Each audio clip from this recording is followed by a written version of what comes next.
Hello everyone, आज हम बात करेंगे इंडियन पेनल कोड भारतीय दंड संहिता के इंपॉर्टेंट टॉपिक की इंपॉर्टेंट सेक्शंस की 146 और 159 यानी राइटिंग और अफरे के बारे में।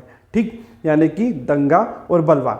आमतौर पर हम देखते हैं अगर कोई विधि विरुद्ध जमाव अनलॉफुल असेंबली कुछ फोर्स या फिर न्यूसेंस या वायलेंस करती है तो हम उसे जनरली कहते हैं कि उसने दंगा कर दिया है, राइट। बट ऐसा नहीं है। आज हम कानून के हिसाब से समझेंगे कि दंगा और बलवे में अंतर क्या होता है, बलवा क्या होता है और दंगा क्या होता है। ठीक है, उससे पहले सबसे पहले हम बात करेंगे राइटिंग को हिंदी में बोला जाता है बलवा। ठीक, रायट यानी बलवा होता है। सेक्शन 146 में इसकी डेफिनेशन दी गई है। सेक्शन 146 के बाद 147 और 148 इसके बाद करते हैं पनिशमेंट के बारे में।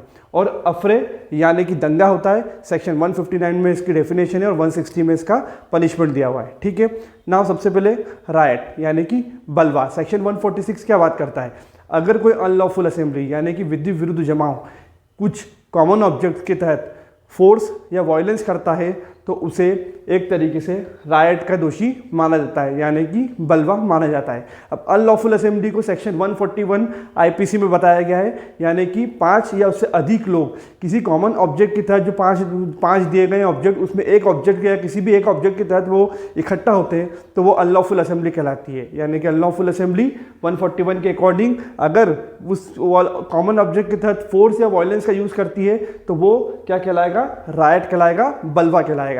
ठीक, इसको हम सब क्या कहते हैं, बलवा कहते हैं, ना कि दंगा। ठीक, और जितने भी सदस्य हैं उस अनलॉफुल असेंबली के, यानी कि जितने भी मेंबर हैं विधि विरुद्ध जमाव के, जितने भी असेंबली अनलॉफुल असेंबली के लोग हैं, सभी गिल्टी होंगे किसके, रायट के। यानी कि वो सारे क्या होंगे 146 के अंदर पनिशेबल ऑफेंस के अंदर आएंगे और वो एक तरीके से क्या कहलाएंगे, गिल्टी होंगे। सेक्शन 146 में बलवे के गिल्टी होंगे, रायट के गिल्टी होंगे। ठीक, अगर कोई भी अनलॉफुल असेंबली की तहत या 146 के अगर कोई ऑफेंस करता है तो उसका 147 के अकॉर्डिंग पनिशेबल ऑफेंस है, जो कि होगा 2 साल तक का इंप्रिजनमेंट या फाइन या दोनों से। यानी क्या मतलब हुआ, इसका यह मतलब है कि अगर कोई भी 146 के तहत पनिशेबल ऑफेंस करता है, यानी कि बलवा करता है, अनलॉफुल असेंबली कॉमन ऑब्जेक्ट के तहत फोर्स या वायलेंस करता है, तो एवरी सदस्य यानी एवरी मेंबर क्या होंगे, गिल्टी होंगे, राइट के लिए, बलवे के लिए, और वो 2 साल तक के लिए कारावास का और या फिर फाइन या दोनों से दंडित किए जा सकते हैं। ठीक, इसके बाद होता है सेक्शन 148 के बारे में। सेक्शन 148 क्या बोलता है, अगर कोई रायट करता है डेडली वेपन्स को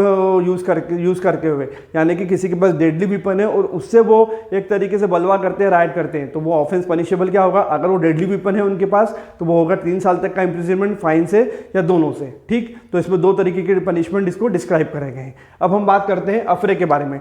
अफरे को हिंदी में बोला जाता है दंगा। ठीक है, इसको दंगा बोला जाता है, इसको बलवा बोला जाता है। अब दंगा का क्या ऑफेंस है, 2 या 2 से अधिक व्यक्ति फाइट करते हैं, यानी कि पब्लिक प्लेस पे फाइट करते हैं, लड़कर पब्लिक पीस को वायलेंस करते हैं, यानी कि लोक शांति को भंग करते हैं। 2 या 2 से अधिक व्यक्ति लोक शांति को भंग करते हैं पब्लिक प्लेस पे, तो वो क्या कहलाएंगे, एक तरीके से वो ऑफेंस होगा किस चीज का, दंगे का ऑफेंस होगा सेक्शन 159 के तहत। 2 or more person fighting in a public place और violating the public peace, that is called the offence of affray, यानी कि दंगा इसको कहा जाता है, 2 या 2 से अधिक व्यक्ति। ठीक, इसका पनिशमेंट क्या है, सेक्शन 160 में अगर कोई भी 159 के तहत ऑफेंस करता है, दंगा करता है, तो उसका 1 महीना तक कारावास, 100 रुपये तक का दंड, फाइन और दोनों से दंडित किया जाएगा। ठीक, तो इसी हिसाब से आज हमने समझने की कोशिश करी राइटिंग और अफरे के बारे में, यानी कि बलवा और दंगे के बारे में। तो बलवा और दंगे में क्या मेजर डिफरेंसेस हैं, इसमें 5% इंक्लूड होते हैं, इसमें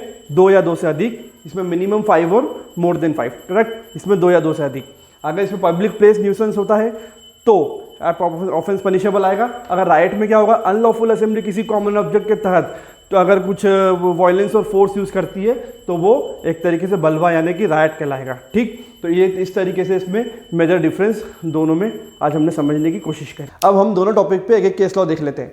queen empress versus Bisheshwar and others 1887 का केस लॉ है। इस केस लॉ में बिशेश्वर और उसके साथियों ने एक तरीके से पूरा बलवा करा था, यानी कि राइट करे थे, अनलॉफुल असेंबली एकत्र होकर कॉमन ऑब्जेक्ट के तहत फोर्स और वायलेंस का यूज करा था, इसलिए इन्हें सेक्शन 147 और इन्होंने क्या करा था, ग्रीवियस हर्ट यानी कि 325 भी इन पे लगी थी और दोनों के लिए ये लोग पनिशेबल हुए थे और अलग अलग इनको पनिशमेंट स्पेसिफाई करा गया था थ्रू जज कि आप पहले 147 का पनिशमेंट पूरा कंप्लीट करेंगे, उसके बाद 325 का आपको पनिशमेंट अलग से स्टार्ट उसके बाद होगा। ओके, तो ये दोनों सेक्शन पे एप्लीकेबल हुए थे और ये एक तरीके से इन्होंने सेक्शन 146 के तहत राइट करा था और ग्रीवियस हर्ट का ऑफेंस इन पे बना था, चार्ज बने थे, इसके हिसाब से ये लोग पनिशेबल ऑफेंस के साथ इनका पनिशमेंट इन पे लगा था। ठीक, नेक्स्ट हम बात करते हैं मजदूर किसान शक्ति संगठन वर्सेस यूनियन ऑफ इंडिया। ये 2018 का केस है, ये दंगे से कनेक्टेड है, यानी कि अफरे से कनेक्टेड है। इन्होंने पब्लिक पीस में 2 या 2 से अधिक लोग थे, इन्होंने पब्लिक पीस को एक तरीके से वायलेशन करा था, इसलिए इनको इन पे ये सेक्शन लगा के ये चार्ज फाइल हुआ था और ये इस सेक्शन के अंदर पनिशमेंट इनको मिली थी। ओके, तो आज हमने राइटिंग और अफरे सेक्शन 146 और 159 को समझने की कोशिश करी, इस पर डिफरेंस समझने की कोशिश करो, एक एक केस लॉ इसमें देखा। आई होप ये लेक्चर आपको समझ में आया होगा। Thank you.